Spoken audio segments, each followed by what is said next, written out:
महिला डॉक्टरची हॉटेलमध्ये हत्या केली असा गंभीर आरोप शिवसेना ठाकरे गटाच्या उपनेत्या सुषमा अंधारे यांनी केला आहे। राहुल कुलकर्णी, तुम्ही तर बघतच आहात की फलटणमध्ये आम्ही खूप सातत्याने त्याचं कव्हरेज करतोय।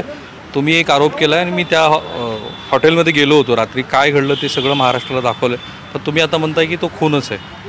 हो, मला ती हत्या वाटते। मला हत्या का वाटते त्याचे मी आधार स्पष्ट केले आहेत। माझं म्हणणं खरं की खोटं हे माननीय उच्च न्यायालयाने एक उच्चस्तरीय चौकशी समिती नेमून ते सिद्ध करावं आणि त्याच्यामध्ये जे कोणी लोक आहेत त्यांना शिक्षा व्हावी। मला जे मुद्दे दिसतायत, मी खरं तर आज येण्याचं कारण 3 महत्त्वाचे मुद्दे। एक, काल ज्या पद्धतीने घाईघाईने मुख्यमंत्री फडणवीसांनी एक क्लीन चिट देऊन अप्रत्यक्षरित्या तपास यंत्रणेवर दबाव निर्माण करण्याचा प्रयत्न केला, हा आक्षेपार्ह आहे। दुसरं असं की या सगळ्या प्रकरणामध्ये फक्त 2 नावं घेऊन तपासाची एकूण दिशा भरकटवली जाते का। तिसरं, मृत्यूपर्यंत त्या पोरीचे जे कॅरेक्टर असोसिनेशन केलं जाते ते अत्यंत अश्लाघ्य आहे। मला असं का वाटतं याची मी काही कारणं सांगते। त्या कारणांमध्ये महत्त्वाचं कारण हे की मयत तरुणीच्या बहिणीने स्पष्टपणे सांगितलं की तिच्या हातावरची सुसाईड नोट हे तिचं हस्ताक्षर नाही आहे। एक, ती लढाऊ स्पिरिटची मुलगी होती, ती आत्महत्या करणारी नव्हती। जी मुलगी स्वतः 4 पानी पत्र स्वतःच्या हस्ताक्षरात लिहिते, काय ती सुसाईड नोट लिहिणार नाही व्यवस्थित?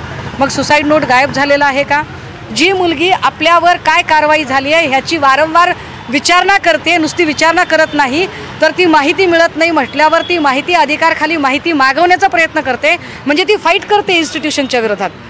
अशी फाईट करणारी पोरगी मरूच शकत नाही। तिसरं असं की जर तिचा रूम आहे, जनरली आपलं जिथं घर असतं तिथे आपण हॉटेल घेत नाही, तिथे ती घर करून राहते, मग ती रात्री 1 वाजता हॉटेलवर गेलीच का? ज्या हॉटेलवर गेली ते हॉटेल नेमकं रणजितसिंह नाईक निंबाळकरांच्याच कार्यकर्त्याचं कसं? कारण दिलीप भोसले हा आता नगराध्यक्ष पदाचा उमेदवार असू शकतो भाजपकडून। माझं पुढे असं म्हणणं आहे की ती डेड बॉडी हलवण्याची त्यांनी घाई का केली? या सगळ्या FIRमध्ये एवढी सगळी तिची 4 पानी पत्रांची तक्रार असताना 2च नावं पुन्हा पुन्हा का घेतली जात आहेत? मी रणजितसिंह नाईक निंबाळकरांचं नाव घेण्याला काही कारणं आहेत, माझे ठळक आधार आहेत। एक, नंदकुमार ननावरे प्रकरण। नंदकुमार ननावरे आणि त्यांच्या पत्नीने सपत्नीक व्हिडिओ करून आणि त्याच्यात त्यांनी रणजितसिंह नाईक निंबाळकरांचं नाव घेतलं होतं आणि नाव घेऊन आत्महत्या केली। या आत्महत्येची पुढे काहीच तपास यंत्रणा पुढे जात नव्हती। तेव्हा नंदकुमार ननावरेचा भाऊ धनंजय ननावरे याने सोशल मीडियावर व्हिडिओ बनवला, स्वतःचा हाताची बोटं कापली आणि त्याने सांगितलं की जोपर्यंत फडणवीस चौकशी करत नाहीत तोपर्यंत मी फडणवीसांना माझ्या शरीराचा एक अवयव कापून देत राहीन।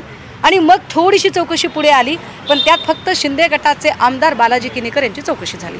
बालाजी किनीकर हे नाव एवढीच आहे की फडणवीसांनी स्वतः सांगितलं की त्याच्यामध्ये खासदार हा शब्द नाही आहे, रणजित निंबाळकर हा शब्द आहे। किती शब्दछल करतील बरं, किती शब्दछल करावं, म्हणजे स्वतःच्या माणसाला वाचवण्यासाठी किती प्रकारे त्यांनी शब्दछल करावा, हे वाईट आहे। तुम्ही एक दुसरी केस समोर आली आणि मला हे का सांगावं असं वाटतंय, मी का याला इन्स्टिट्यूशनल हत्या म्हणते?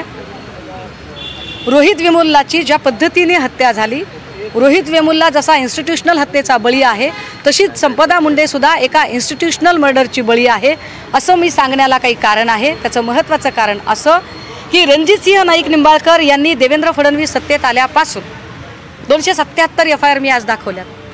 277 FIR एकट्या फलटणमधल्या मी 277 FIR दाखवल्या आणि या सगळ्याच्या सगळ्या FIR बीडमधल्या आहेत। या सगळ्या FIR या ऊसतोड कामगारांवर केलेल्या आहेत। या सगळ्या FIR करता उपलवे कारखाना आहे।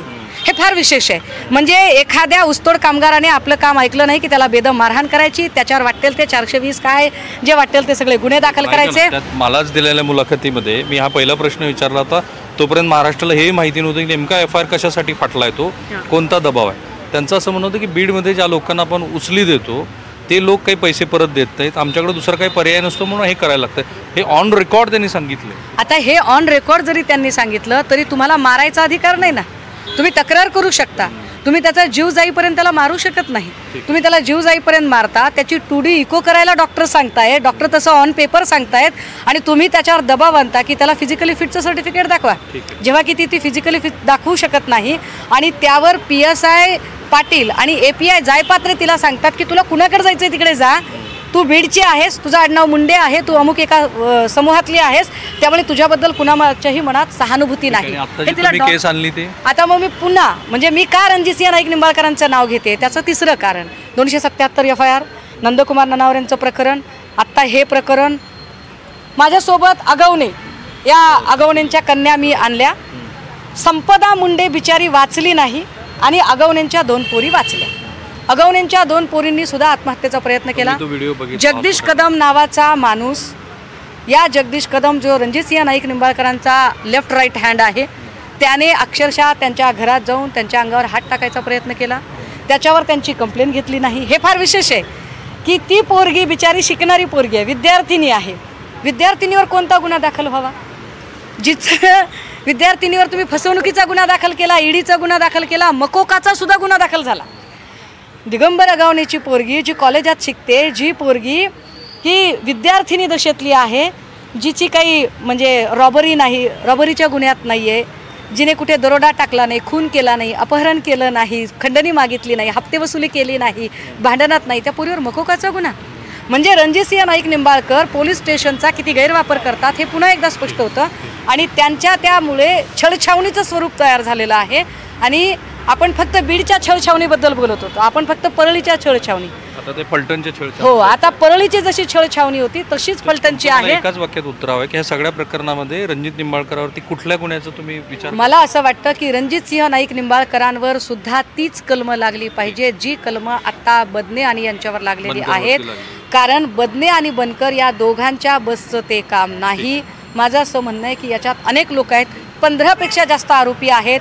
ठळक मानाने doctor Anshuman Dhumal, DYSP Rahul Dhas, API Jaypatre, PSI Patil, Gopal Badne, Ranjitsinh Naik Nimbalkar, Prashant Bankar आणि यांच्यासह अजून काही नावं निघू शकतील, दिलीप भोसले, या सगळ्या लोकांना चौकशीच्या कक्षेत आणा. Thank you so much. ते विरोधी पक्षांनी ह्याच्यात राजकारण करू नये असंच देवेंद्र फडणवीस यांचं मत आहे. पण ज्या पद्धतीचे आरोप बाहेर येत आहेत आणि काही तथ्य समोर ठेवले जात आहेत तर त्याची चौकशी मात्र व्हावी अशी सर्वसामान्यांची सुद्धा भूमिका असणार आहे. Cameraman Niketan Mane, Sameer Rahul Kulkarni, NDTV Marathi, Pune.